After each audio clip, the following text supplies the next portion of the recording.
지난주 말씀 가운데 그 끝부분에 C.S. 루이스가 했던 말이 참 중요한 의미가 있어서 다시 한번 우리가 좀 기억하기를 원하는데요. C.S. 루이스는 이렇게 얘기를 합니다.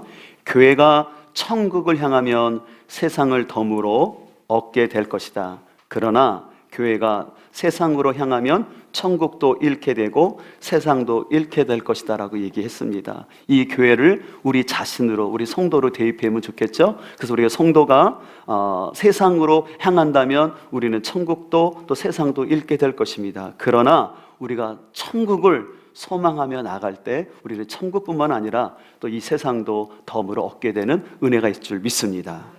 특별히 오늘날 이 시대는요, 너무나 물질적으로 풍족하고 또 세속적 인본주의가 가득하다 보니까는 천국이라는 단어를 많이 생각하지 않고 있는데, 우리는 이 천국이라는 이 소중한 단어를 우리 삶 가운데, 우리 신앙 가운데 다시 회복해야 될 줄 믿습니다.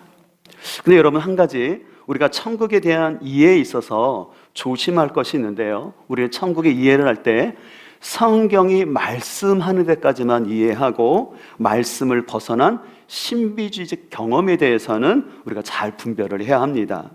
특별히 우리나라에는 이 천국과 지옥을 다녀온 간증 책들이 많은데 그분들이 봤다고 했기 때문에 뭐라고 할 수는 없지만 그 경험들이 성경을 벗어나지 않도록, 또한 무엇보다 하나님의 성품에 위배되는 내용들은 없는지 잘 분별할 필요가 있습니다. 저도 예전 어렸을 때 읽었던 책 중에 펄시콜레아 박사가 쓴 내가 본 천국이란 책, 또 여러분들도 읽으신 분도 있을 텐데 토마스 주남 여사가 쓴 천국은 확실히 있다라는 책, 또 요즘 그 서사라 목사라고 해서 이분이 천국과 지옥에 대한 글들을 많이 쓰고 있는데, 제가 볼 때 그 내용에 있어서나 또 그분들의 사역의 열매를 봤을 때 좀 분별이 필요합니다. 특별히 어떤 한 목사는 한국 전쟁이 몇 년도에 일어난다, 막 그런 잘못된 예언을 해서 우리 사회에 혼란을 줬고 그런 것들이 실패했던 것을 볼 수가 있어요. 또 어떤 분들의 그 간증들을 보게 되면 자신이 마치 하나님의 아주 놀라운 어떤 계시자처럼 자신의 기도 때문에 뭐가 이렇게 되고 저렇게 되고 하는 것처럼 하는 것들은 우리가 좀 분별하면서 읽어야 될 내용이라는 것입니다.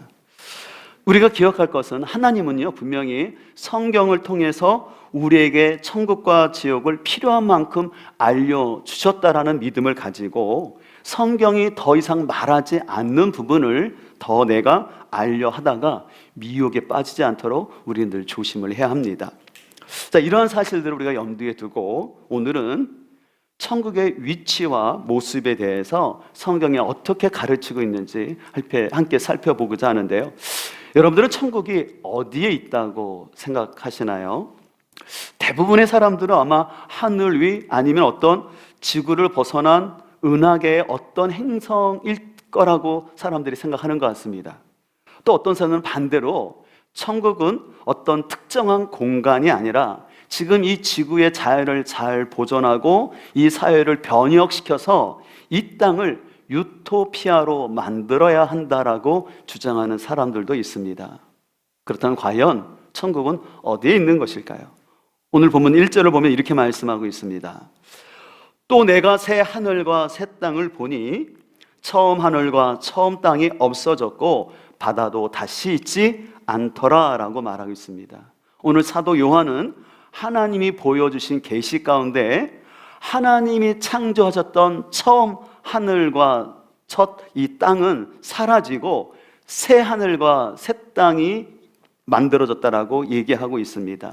여기서 특별히 새 하늘과 새 땅이라는 단어 가운데 이 새롭다라는 단어는요, 질적으로 차원이 다르다, 구별되다는 뜻이 있어요. 그래서 여러분들 고린도후서 5장 17절에 보면 그리스도 안에 있는 모든 사람은 새로운 피조물이라 이전 것은 지나갔으니 보라 새 것이 되었다라고 말하고 있죠.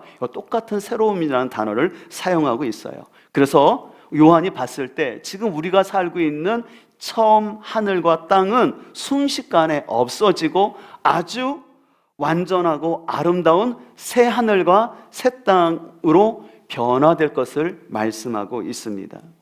이는 사도 바울이 고린도에서 가르치는 것처럼 우리가 주님이 재림하실 때 신령한 몸으로 부활한 것처럼 우리가 살게 될 이 땅도 새로운 땅과 새로운 하늘이 된다라고 말씀하고 있습니다. 대신에 뭐는 없냐면 바다는 없다고 말하고 있어요.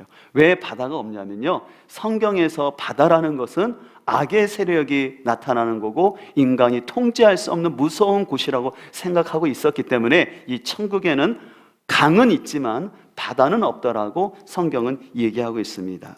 자, 그렇다면 지금 우리가 살고 있는 이 처음 하늘과 첫 땅은 어떻게 새롭게 변화될까요?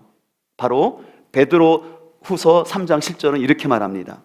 그러나 주의 날이 도둑같이 오리니 그날에는 하늘이 큰 소리로 떠나가고 물질이 뜨거운 불에 풀어지고 땅과 그 중에 있는 모든 일이 드러나리로다 라고 말하고 있습니다. 오늘 베드로 사도는요, 예수님의 재림을 설명하는 가운데 첫 하늘과 첫 땅이 불에 의해서 완전히 태워지고 이 땅의 모든 것이 다 드러날 거라고 얘기하고 있습니다. 그래서 어떤 사람들은 이 말씀을 근거로 해서 어떤 핵 전쟁과 같은 뜨거운 불로 인해서 지구가 멸망한다라고 얘기합니다. 근데 저는 개인적으로 이 핵이라는 것은 굉장히 파괴적이고 방사능이라는 굉장히 부정적인 요소가 있기 때문에 이런 핵 전쟁이라는 개념보다는 어떤 것인지는 정확하지 못하지만 모든 것을 태워서 정화시키는 그 불로 말미암아서 분명히 이 땅이 새로워진다라고 저는 이 본문을 해석하고 싶습니다. 자, 그럼 좀 더 들어가서 그렇다면 좀 더 정확하게 천국의 위치는 어디일까요? 아까도 말한 것처럼 어떤 하늘 위 어디로 올라가는 것일까요? 아니면 이 땅 어디에 있는 것일까요? 2절은 좀 더 구체적으로 우리에게 가르치고 있는데요, 2절을 봅니다. 또 내가 보매 거룩한 성 새 예루살렘이 바로 천국을 말하죠. 하나님께부터 하늘에서 내려오니 그 준비한 것이 신부가 남편을 위하여 단장한 것 같더라 라고 얘기하고 있습니다. 요한은 하나님이 예비하신 천국이 하나님께로부터 하늘에서 내려온다라고 얘기하고 있어요.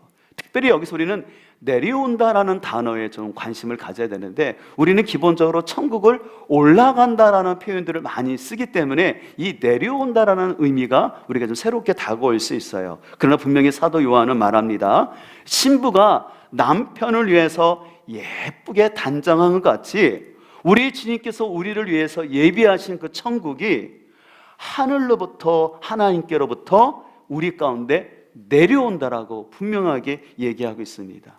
그래서 성경에서는요, 이 내려온다라는 것은 굉장히 중요한 표현입니다. 그래서 구약에서도 보면 하나님이 이 땅에 내려오신다라는 것은 하나님이 이 땅 가운데 임재하신다라는, 또 하나님의 뜻을 펼친다라는 의미가 담겨져 있어요. 그래서 요한복음 6장 38절에도요 예수님께서 이렇게 말씀하셨습니다. 내가 하늘에서 내려온 것은 내 뜻을 행하려 함이 아니요 나를 보내신 이의 뜻을 행하려 함이다 라고 말씀하시면서 예수님이 이 땅에 내려오셔서 하나님의 일을 행했다라고 말씀을 하셨습니다. 이 같은 차원에서 우리 예수님께서 예비하신 천국은 하나님으로부터 하늘에서 이 땅 가운데 내려온다는 사실을 여러분들이 잘 기억을 했으면 좋겠습니다. 그렇기 때문에 우리가 천국에 간다라는 것은 우리가 전혀 모르는 어떤 행성으로 가거나 지구를 탈출한다라는 그런 개념보다는 우리가 살고 있는 이 첫 하늘과 첫 땅이 완전히 새로워진 가운데서 하나님이 예비하신 천국이 이곳에 임한다라는 것으로 여러분들이 이해하시면 좋겠습니다. 그렇다면 이 땅에 임하는 하나님으로부터 내려온 천국은 어떤 모습일까요? 3절에 더 구체적인 그 천국의 모습을 설명합니다.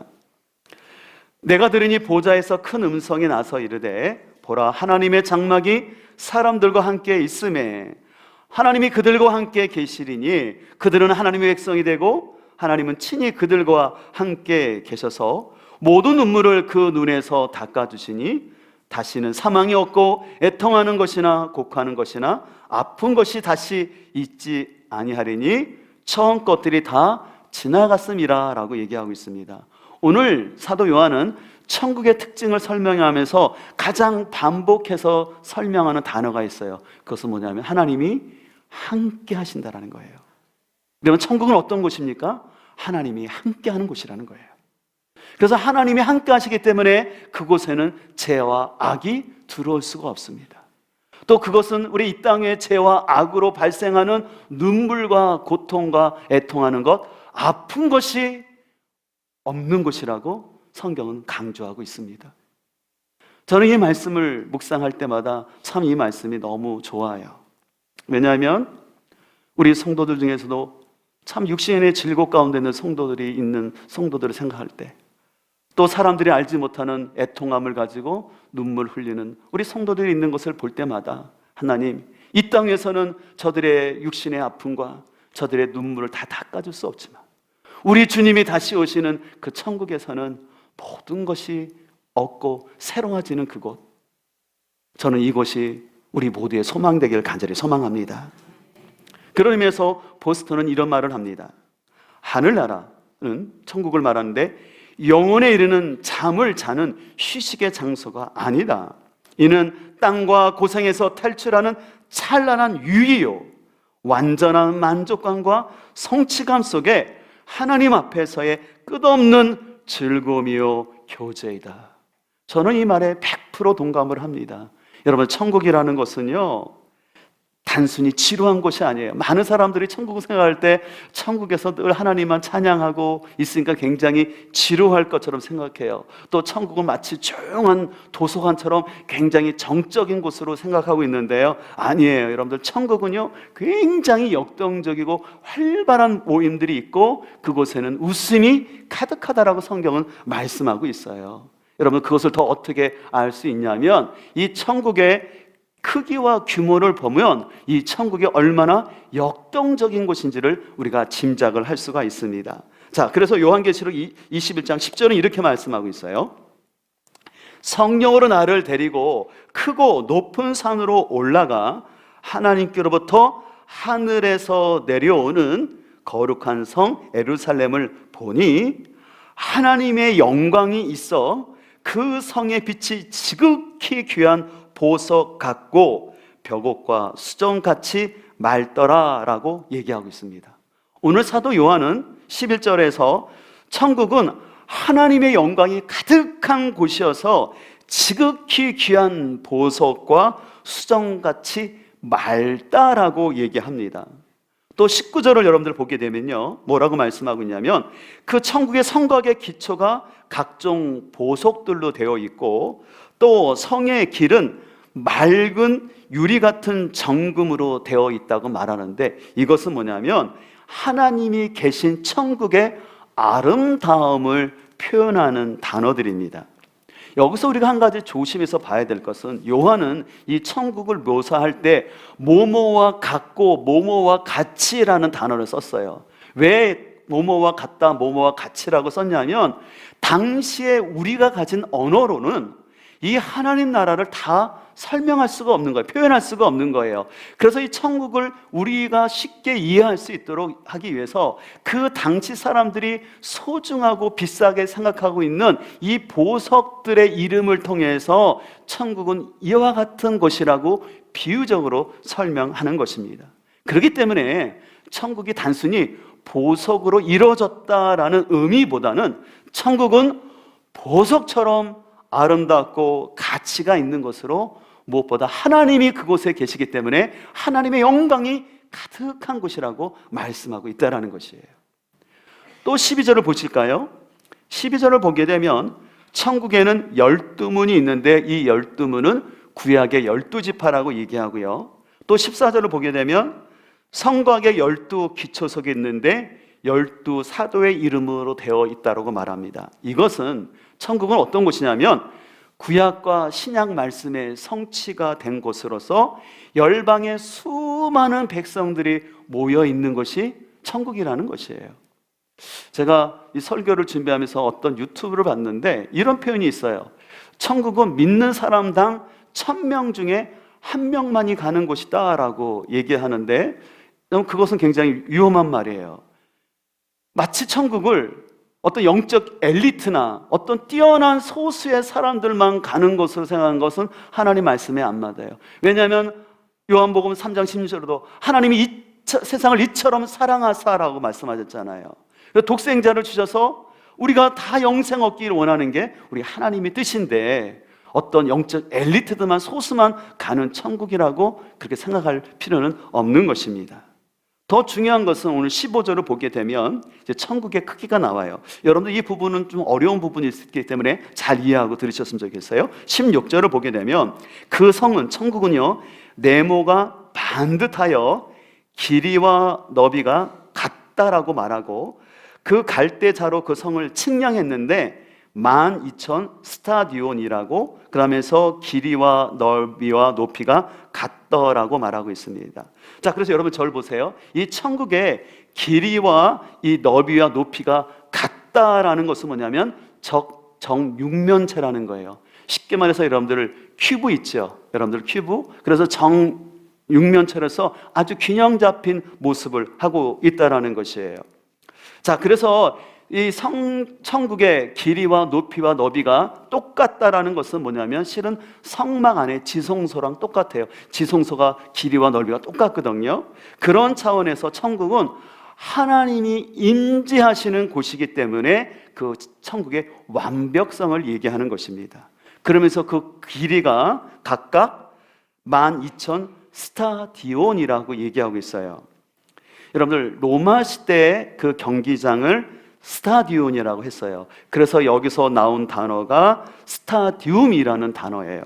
그렇기 때문에 여러분들 당시 로마 경기장의 그 트랙의 길이는요 185m였어요. 그래서 이것을 1스타디온이라고 말했거든요. 그렇기 때문에 이것을 이제 12,000 스타디온을 환산한다면 오늘날 치수로 말한다면 2220km가 되는 거예요. 여러분들에게 2220km가 정확하게 좀 안다고 올 텐데 이 천국의 넓이를요 평수로 넓이로 계산하면은 480평방킬로미터가 돼요.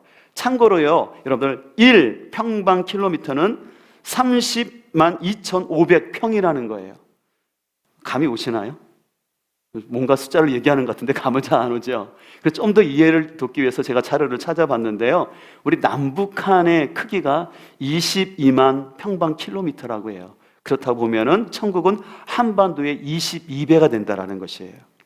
그리고 세계 대륙 가운데서 6번째로 큰 대륙이 호주 대륙인데 이 호주 대륙보다 조금 작은 규모가 천국이라고 말하고 있어요.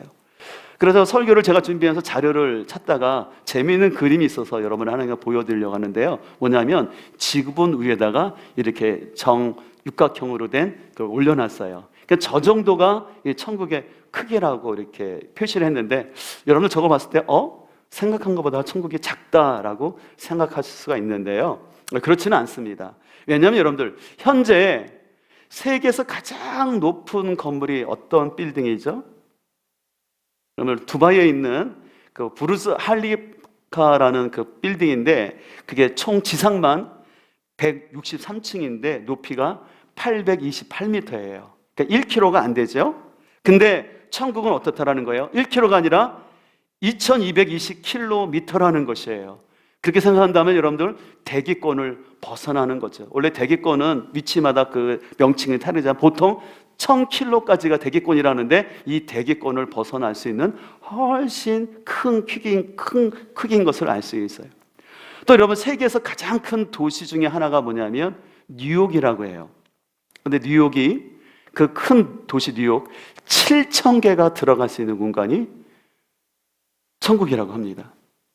혹시 뉴욕 살다 오신 분들도 계시지만 저도 뉴욕을 한번 방문했을 때 특별히 뉴욕에 많은 사람들이 방문하면 센트럴 파크를 갑니다. 특별히 저는 센트럴 파크를 갔을 때 굉장히 좋아했던 곳이 뭐냐면 슛메이드라고 넓은 푸른 밭이 있어요. 거기서 한숨 낮잠 잤던 기억이 나는데요, 참 그 도시 속에서 그런 공원이 있다는 게 너무 놀랐고 좀 즐거웠는데 천국을 생상할 때 저는 그 마음속에 좀 와닿았어요. 제가 뉴욕을 다 알지 못하지만 그 큰 뉴욕 7000개가 들어가는 아주 큰 규모인 것을 알 수가 있습니다. 또 계속해서 17절을 볼까요? 17절을 보면 성곽의 두께는 144규빗이라고 말하는데 이것은 65m를 말합니다. 그래서 천국의 그 성곽의 두께가 65m라는 것은 굉장히 두껍죠. 이것은 뭐냐면 그랬기 때문에 죄나 악이 들어올 수 없는 완전히 분리된 완전한 공간인 것을 말씀하고 있습니다. 그런데 이렇게 아름다운 천국인데요, 이 천국에는 오늘 본문에 보면 두 가지가 없다고 말해요. 뭐냐면 성전이 없고 해와 달이 없다라고 말합니다. 어떤 분들은 천국에 성전이 없다고요? 이 말이 굉장히 낯설게 느껴질 수 있는데, 왜냐하면 천국 자체가 성전이기 때문에 따로 성전이 없는 곳이에요. 여러분 그것을 잘 이해했으면 좋겠어요. 자, 그래서 22절은 이렇게 말하고 있습니다. 세 번역으로, 나는 그 안에서 성전을 볼 수 없었습니다. 그것은 전능하신 주 하나님과 어린 양이 그 도성의 성전이시기 때문입니다. 여러분이 생각하면 천국이라는 것에 따로 성전이 있는 것이 아니라 천국 자체가 성전이기 때문에 거기 하나님의 임재가 가득하다라는 곳이에요. 자, 그러면서 또 23절에 보면 천국에는 해와 달도 없다고 말합니다. 그 이유는 하나님 자체가 빛이 되시고 어린 양 대신 예수님이 등불이 되기 때문에 우리가 이 땅에 살고 있는 해와 달이 필요 없는 곳이라고 얘기하고 있습니다. 자, 여기까지 제가 천국의 규모에 대해서 설명을 했는데요, 또 한편에서는요, 오늘 이 요한계시록을 여기 21장을 볼 때 이 21장의 내용을 문자적 해석보다는 상징적 해석으로 봐야 한다라고 얘기를 합니다. 어떤 말이냐면 이 21장에 나오는 새 예루살렘, 이 천국에 대한 문자적인 길이를 해석하기보다는 여기서 말하는 이 숫자들은, 예를 들어서 아까 12,000 스타디온 얘기했지 않습니까? 이것은 뭐냐면 삼위일체의 하나님이라는 3, 그리고 우주 동서남북을 뜻하는 4라는 숫자, 그 다음에 완전수 10이 세제곱이 된 숫자로서 이것은 무엇을 말하느냐? 이 땅 위에 하나님이 세우신 교회가 거룩한 신부처럼 완벽해야 된다라고 얘기를 합니다. 그리고 또 이 새 예루살렘 천국이 똑같은 모양의 육각형을 이루고 있는 것처럼 이 땅의 교회가 완전한 모습을 지녀야 한다라고, 그래서 교회가 더욱더 새로워지고 변화되어야 된다라고 얘기하고 있습니다. 저도 분명히 우리 교회가 더욱더 완전해지고 새로워져야 합니다. 그렇다고 해서 장소적 개념의 천국을 부인할 필요가 없다라는 것이죠. 왜냐하면 우리가 장소적 개념의 천국을 부인하고 이 땅에서 우리의 노력을 통해서 유토피아를 이룬다라는 것은 그거는 불가능하기 때문에 그렇습니다. 그렇지만 여러분들 분명히 기억하십시오. 천국은 가상적인 공간도 아니고 또 어떤 영적인 존재가 천사들이 둥둥 떠다니는, 우리도 천사처럼 그냥 둥둥 떠다니는 어떤 영적인 공간도 아니라는 것이에요. 분명히 우리가 예수님의 부활과 함께 신령한 몸으로 변화되어서 그 신령한 육체를 가지고 살아갈 수 있는 구체적인 장소라는 사실을 기억하시고 우리는 천국을 더욱더 사모하며 믿음으로 살아야 할 줄 믿습니다. 그렇다면 이 귀한 천국을 누가 갈 수 있을까요? 21장 6절은 이렇게 말합니다. 또 나에게 말씀하셨습니다. 다 이루었다. 나는 알파며 오메가, 곧 처음이며 마지막이다. 목마른 사람에게는 내가 생명수 생물을 거저 마시게 하겠다. 이기는 사람은 이것들을 상속받을 것이다. 나는 그의 하나님이 되고 그는 내 자녀가 될 것이다. 오늘 6절은 분명히 말합니다. 천국을 사모하며 갈증을 느끼듯이 천국을 사모하는 자에게 거저 준다고 말씀하고 있어요. 거저 준다는 것은 천국은 은혜로 주어진다는 것입니다.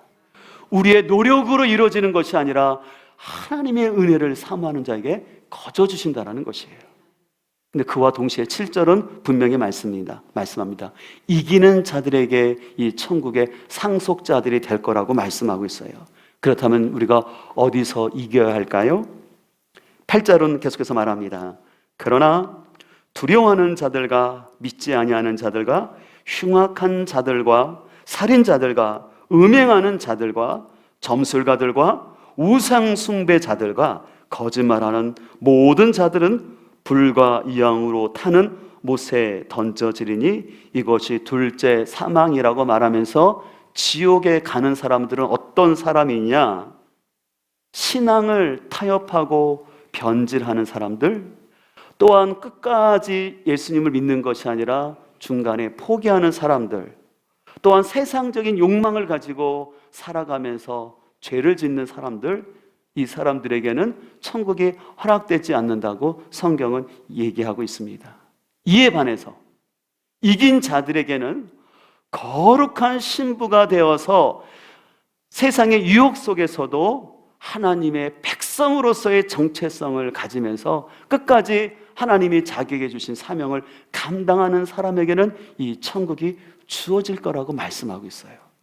여러분, 여기서 기억할 것은 우리가 이긴 자가 된다고 해서 내가 죄를 한 번도 안 짓고 모든 시험이 없는 걸 말하는 게 아니에요. 우리가 때때로 육신을 갖고 있기 때문에 넘어질 수 있고 시험 들 수 있고 흔들릴 수 있어요. 그러나 중요한 것은 자신에게 주신 하나님의 구원의 은총을 확신하면서 믿음으로 살려고 하면서 천국을 소망하는 자에게 하나님은 이 천국을 은혜로 주신다라고 말씀하고 있습니다. 그러니 여러분들 두려워하지 마시고 천국을 소망하며 믿음으로 살 수 있는 우리 모두가 되길 소망합니다. 요즘 저는 새세명 초청잔치를 앞두고 전도 대상자들을 만나는 가운데 저 전도하다 보면서 또 어르신들을 이렇게 만나게 돼요. 그래서 이제 80평생, 90평생 연세 드신 우리 교회 또 권사님들 또 집사님들 만나서 얘기하다 보면 그분들이 공통적으로 저한테 하시는 말씀이 있어요. 목사님, 세월이 금방 갔어요. 소망하는 건 목사님 아프지 않고 천국 갔으면 좋겠어요. 그 얘기를 하세요. 그러면 제가 나올 때마다 꼭 우리 권사님들, 집사님들 손을 잡고 하나님, 이 땅에서 수고하고 애쓰셨는데 우리 사랑하는 권사님, 집사님들 아프지 않고 주님 부르실 때 잠든 것처럼 하나님 품에 안기게 해주세요 라고 기도를 하거든요. 저는 그 권사님들과 또 집사님들과 얘기를 나누면서 저 역시도 제 삶을 보니까요, 제가 좀 5학년 중반인데 진짜 금방 지나온 것 같아요. 그래서 제가 생각해보면 앞으로 제가 살 날은 지나온 삶보다 분명히 짧을 거라는 것은 분명한 것 같아요. 그래서 참 삶이라는 게 금방이라는 생각을 하게 돼요. 그러다 보니까 제 마음속에 그렇구나, 지금 건강할 때 더 영혼을 구원하여 제자 삼는 이 본질에 집중해야 되겠다는 거룩한 열망이 제 안에 있어요. 그래서 어떤 교회 성도를 많이 하고 교회를 건축하고 그런 것이 나쁜 건 아니지만 제 마음속에 있는 열망은 복음을 알지 못하는 영혼들에게 복음을 전하여서 그 영혼이 제자가 되어서 하나님 앞에 신실한 제자가 가득한 교회를 섬기는 것이 저희 간절한 소망입니다.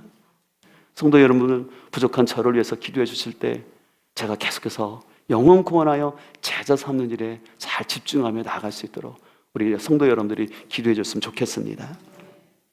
제가 지난번 소개했던 스크루테이프라는 편지에 보면 사단이 굉장히 화가 나서 하나님께 따지는 내용이 나와요. 뭐라고 따지냐면 사단이 이렇게 얘기해요. 하나님, 인간이라는 존재가 얼마나 죄가 많습니까? 그리고 하나님을 거역하고 그렇게 불순종하는 인간인데 하나님이 보내신 그 예수님을 믿고 그 죄 많은 인간들이 죄 용서받아서 그 유한한 존재가 어떻게 영원한 생명을 살 수 있도록 한단 말입니까? 라고 하면서 사단이 그것은 불공평하다고 억울하다고 사단이 얘기를 해요. 저는 그 얘기를 보면서 사단 입장에서는 굉장히 억울하고 속상하겠지만 우리 입장에서는 이것이 은혜인 줄 믿습니다. 왜냐하면 제 자신을 보더라도 참 옛자가 강한 사람이고 죄성이 있는 저의 옛날 모습이었거든요. 그런 저를, 교만했던 저를 하나님이 택해 주신 게 너무 감사하고 또 특별히 목회자로 불러줘서 말씀을 나눌 수 있는 사람으로 세워진 게 너무 감사할 따름입니다.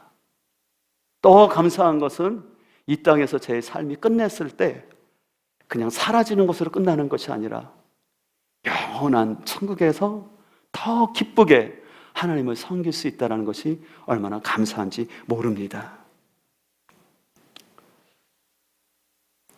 이 땅에서 우리의 삶이 그냥 흘러가는 삶이 아니라 내가 이 땅에서 어떻게 살았느냐에 따라서 천국에서 영원한 상과 연결된다는 사실을 기억하면서 그렇기 때문에 우리는 이 땅에 더욱더 신실하게 하나님의 부르심대로 살아가야 할 줄 믿습니다. 제가 가끔씩 말씀드리는 제 설교의 멘토 되시는 분이 합심대 정 총장님이신 정창균 총장님이신데요. 그분께서 좀 동영상을 하나 보내주셨어요. 그 동영상의 제목은 회환이에요. 그 총장님께서 이제 은퇴한 입장에서 자신의 삶을 바라볼 때 이런 회한이 든다라는 동영상인데, 원래 5분 길어서 좀 길어서 제가 좀 짧게 좀 편집을 했는데요. 우리 잠깐 보시도록 하겠습니다.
이 동영상을 보면서 저도 참 그 총장님의 마음이 느껴졌습니다. 이번 이제 8월 5인 5색 때 우리 정창균 총장님이 오실 텐데요. 아시는 것처럼 총장님이 지금 췌장암을 앓고 좀 투병 중에 있어요. 그러면서 이제 당신의 인생을 돌아볼 때 고백하는 것처럼 당신께서 구원받았음에 늘 감사하는 것, 특별히 그것은 그 아버지로부터 늘 우리 가정을 구원의 가정으로 인도해 주신, 그래서 그 내용 중에 그런 내용이 납니다. 그 가정의 며느리, 손자들 36명이 싹 다 구원받은 게 너무 감사하다라고 고백을 해요. 그래서 거기 안에는 목사도 있고 장로도 있고 권사도 있고 성가대원도 다 있어서 교회를 섬길 수 있는 사람이 있는 게 너무 감사하다. 그러나 한 가지 내가 참 부끄러운 것이 있는데, 내가 얼마나 많이 전도했는가 라고 생각해 보면서 그 총장님인데도 그 수원역 앞에서 전도하려고 만화 전도책을 사놨는데, 보신 것처럼 코로나로 인해서 전도할 수 없었고, 또 이제 코로나가 끝나자 또 투병하는 그 당신의 모습을 보면서 참 안타까운 마음으로 이 영상을 올리셨는데, 많은 목회자들이 거기에 단톡방을 글을 쓰면서 그 총장님이 그래 많은 도전이 되었다라고 얘기를 했는데, 저도 역시 그런 도전이 있습니다. 저는 소망하는 것은 오늘 말씀을 통해서 다시 한번 우리에게 구원의 은혜를 주신 하나님께 감사하는 마음 있게 소망합니다. 더욱더 구원의 확신이 여러분에게 있어서 흔들리지 않기를 소망합니다. 때로는 어려운 일도 있을 있고요, 아픔이 있을 수도 있고, 이해할 수 없는 시련도 있을 수 있어요. 그러나 그 가운데 여러분 흔들리지 마십시오. 그와 동시에 과연 나는 하나님 앞에 섰을 때 어떤 사람으로 평가받을 것인가? 우리가 여러 가지 상급이 있지만 가장 귀한 것은 생명을 구원하는 줄 믿습니다. 왜냐하면 예수님이 이 일을 위해서 오셨기 때문에. 또 예수님께서 제자들을 파송하시면서도 명령한 것은 영혼을 구원하여 전도하라고 말씀하셨기 때문에 이 일은 저뿐만 아니라 우리 모두가 감당해야 될 일인 줄 믿습니다. 그 일을 위해서 나아갈 때 성령 하나님께서 우리와 함께 하셔서 여러분의 삶 가운데 승리의 은혜 주시기를 간절히 소망합니다. 그래서 우리의 작은 일상을 통해서 영원한 삶을 준비하는 지혜가 저와 여러분 가운데 가득할 수 있기를 주님 이름으로 축복합니다.